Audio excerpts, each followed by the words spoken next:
After a mysterious unnamed virus takes out every human being, Philip Miller is the last man on Earth. He has been living alone for the past year and is driving around America to look for more people. He goes to every single state, making announcements to empty cities and stealing artifacts and paintings from museums. After the failed mission to find humans, Philip decides to return to his hometown, Tucson. Still, at the last attempt to find someone, he writes "Alive in Tucson" on every billboard he can find. In Tucson, he goes to his shabby apartment and packs up all the necessary stuff before making his way to a gated community in the more lavish part of the city. He chooses the biggest house and declares it as his new home. He spends the next few days decorating the house with all the famous paintings, a mat from the White House, a dinosaur skull, Academy Awards, and many more artifacts worth billions of dollars. Nicolas Cage would be proud.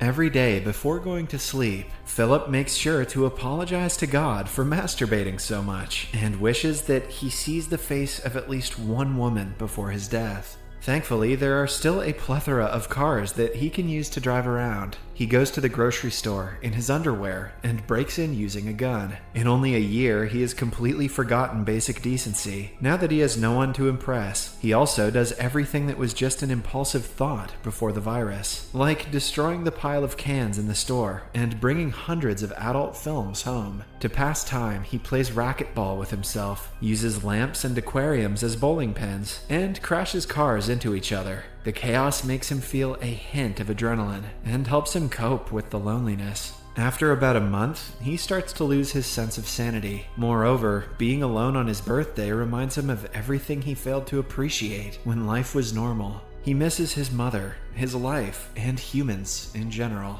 The scene cuts to a few months later. The grand mansion Philip lived in has turned into a dumping site. It is filled with plastic and cans that he never cleans up because there won't be a meaning to it anyway. He hasn't showered in days and has started living like an animal. The house lacks running water and the toilet is covered in plastic bottles. So instead, Philip makes a hole in the springboard and uses the pool as his toilet. He also fills a kid's pool with margaritas and bathes in it while simultaneously drinking from it. Let's hope he never gets the two pools confused. Then, one day, he goes to the bar and draws faces on balls, assigning them names and personalities. He talks to them like they are his real friends just to feel like he isn't lonely. At night, he brings a ball named Gary to a clothing store and hits on a mannequin that he has a crush on. When her arm breaks, Philip loses his mind. He decides that he doesn't want to live anymore and goes to the nearby hill to commit the unthinkable. He wishes farewell to all of his ball friends, promising to remember them for eternity.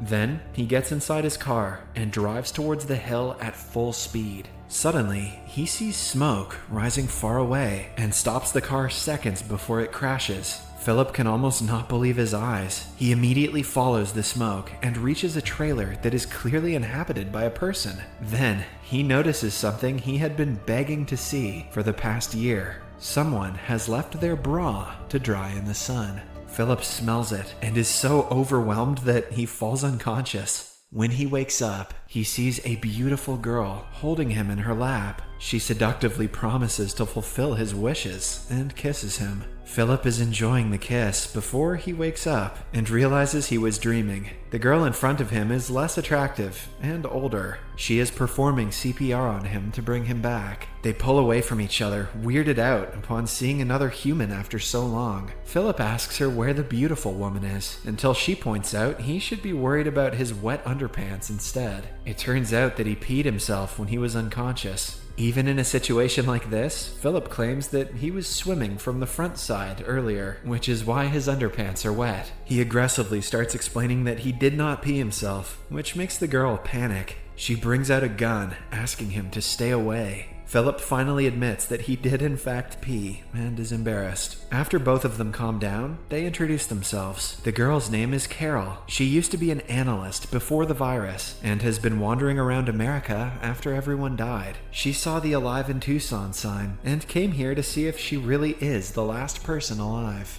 Although Philip had been dying to meet a woman, he isn't very excited to see Carol. She repeatedly corrects his grammar, doesn't understand his jokes, and keeps talking about irrelevant things. After talking for a while, they decide to drive to the grocery store. On the way, Carol complains about him crossing the stop sign. Despite Philip arguing that there is no traffic, she remains adamant that they have to follow the rules, or else they will start living like animals. To make her feel better, he stops at a sign and looks to both sides, confirming that no one is crossing the road. Her nagging doesn't stop when they reach the grocery store, and Philip parks in the handicap spot. They get into their fifth argument of the day, with Philip insisting that this imaginary handicapped person has a lot of space to park his car. When Carol still urges him to park somewhere else, he runs the vehicle straight into the store. Following that, she goes to take a tour of his house and is disgusted by the way he lives. He has 2 swimming pools, one filled with feces and the other with garbage. Carol also accuses him of stealing the paintings, even though he argues they didn't belong to anyone anymore. By the end of the house tour, Philip asks her to go back to her campsite. The next morning, he is woken up by Carol cleaning up his house. She nags him to get gardening and cleaning supplies from the store because they have to start living like human beings. At night, Philip goes to his ball buddies and complains about Carol. Even though he has only known her for a day, he feels like they are a married couple who desperately need to get a divorce. The following morning, things get worse for him as she moves into the house next door. He tries to shoo her away, but Carol, being Carol, is stubborn. She asks him if he is scared of being seen naked, and as a reply, Philip takes off his pants. Carol finally addresses the elephant in the room and brings up the topic of reproduction.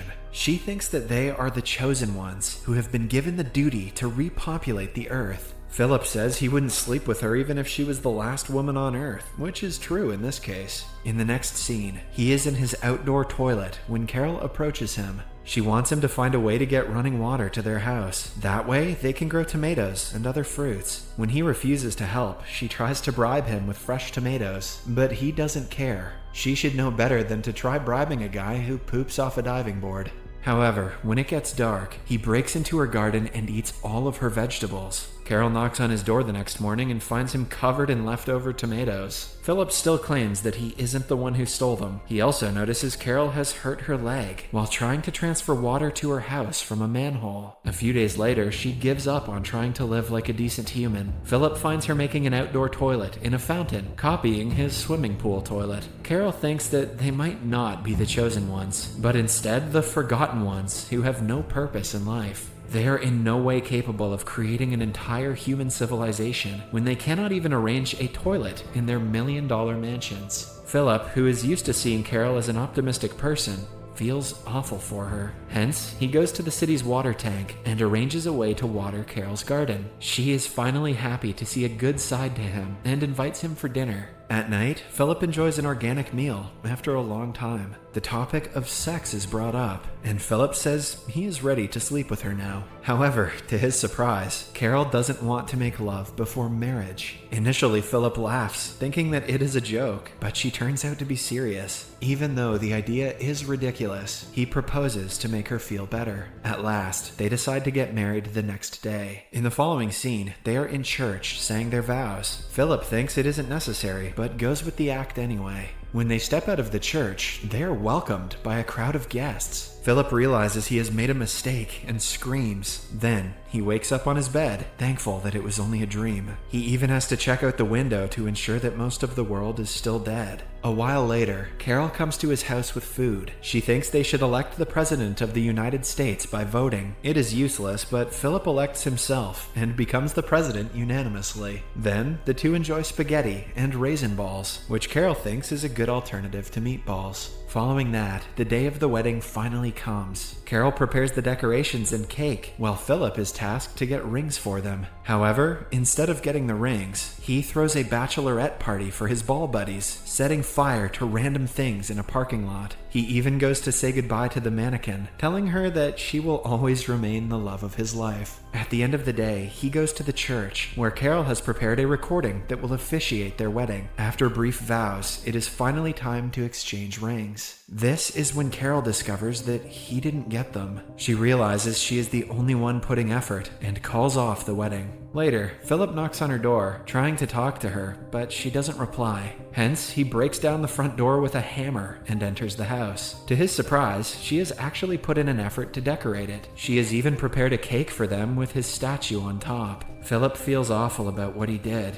and apologizes to her. He also reveals that he doesn't really like her personality or the food she cooks, but even so, he is glad that she exists, because without her, he would not be alive right now. With that being said, Philip brings her out to do something special. In the following scene, they go to a jewelry shop where Carol gets all the rings she wants. They finally officiate the wedding and are declared husband and wife. At night, the two make love, but the experience is not how Philip thought it would be. Carol cannot stop talking throughout the night, making strange remarks that she thinks are hot. The next morning, she finds him playing racquetball in his home. Philip thinks she is going to nag him again, but to his surprise, she joins him in the game. They enjoy the rest of the day doing things like Philip normally does. They make fireproof suits and set each other on fire, run a bulldozer over beer cans, and go to meet Philip's ex-girlfriend, who is a mannequin. Carol talks to her for a while before beating her up for hitting on her husband. For the first time, Philip is glad that he married her and thinks that their life might be tolerable. As they are driving back home, they suddenly hit a limo in a junction. Shocked, Philip runs to the car and sees a beautiful woman come out of it. Just when he thought he was happy with his wife, he starts to regret their marriage. To know what happens to them next, watch the second part on our new channel, Series Recapped.